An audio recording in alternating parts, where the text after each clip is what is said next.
The mind-boggling fees earned by football agents in this transfer window, particularly around the proposed Alexis Sanchez-Henrik Mkhitaryan swap, will prompt calls for more transparency and regulation around the middlemen, and Italy, who have the second highest agents commission after the Premier League, have shown it can be done, with their government amending laws to bring in a national register of sports agents as opposed to the murky free-for-all system that operates in the UK. Agents in Italy must pay an annual fee of £250, be an EU citizen, have no criminal convictions in the last 5 years, have a secondary school diploma or equivalent, and pass a qualifying test.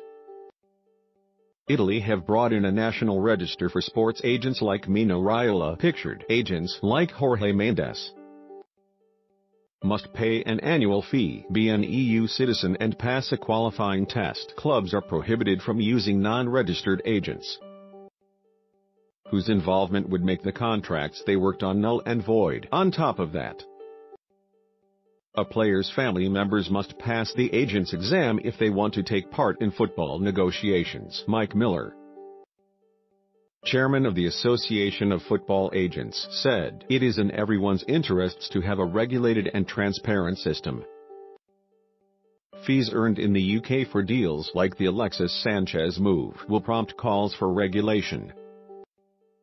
Wales and Northern Ireland have benefited from England's World Cup qualification, with lucrative away matches arranged for the March international week against opponents who want experience of home nations football.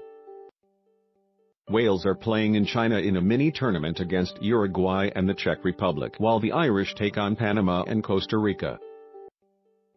Of course, new Wales manager Ryan Giggs rarely travelled to Cardiff, let alone the Far East, for friendly matches when he was a player. Wales have benefited from England's World Cup qualification with lucrative away matches. The FA are yet to announce Phil Neville as the new head coach of the England women's team, but they are already advertising for his assistant.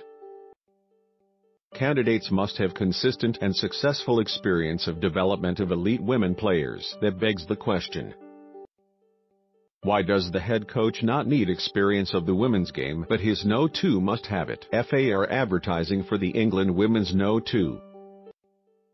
With Phil Neville set to be named manager, the chances of Ben Stokes playing cricket for England until after his trial for a fray are zero. That much is clear when the 13-strong ECB panel making the decision on Wednesday includes 2 former senior police officials in Jane Stitchberry, the ex-Met Deputy Assistant Commissioner, and Martin Darlow, formerly head of professional standards for the Bedford and Herts Constabulary. 2 former senior police officials are on the ECB panel deciding on Ben Stokes' future Arsenal plan for new era. Even the most ardent Arsene Wenger devotees can envisage a change of manager at Arsenal at the end of the season, especially if the club fail to qualify for the Champions League again. Wenger might even decide this is the right time to quit, in the knowledge he will have plenty of countries keen to employ him after the World Cup if he wants to continue working. Arsenal have started the succession process with the arrival of Sven Mislintat as head of recruitment from Dortmund and Raúl Sanllehi as head of football relations from Barcelona.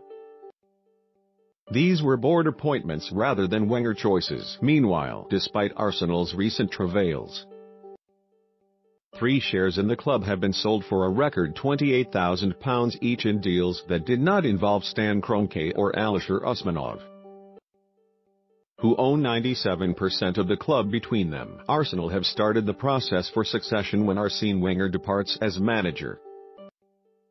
There has been another departure through the West Ham media department revolving door, with Max Fitzgerald leaving to become communications chief at Championship leaders Wolves. West Ham are known to work their staff particularly hard.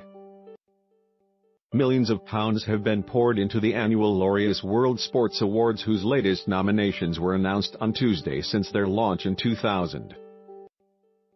But in the UK they still fail to resonate with the public, unlike the much-discussed lower-budget BBC Sports Personality of the Year awards.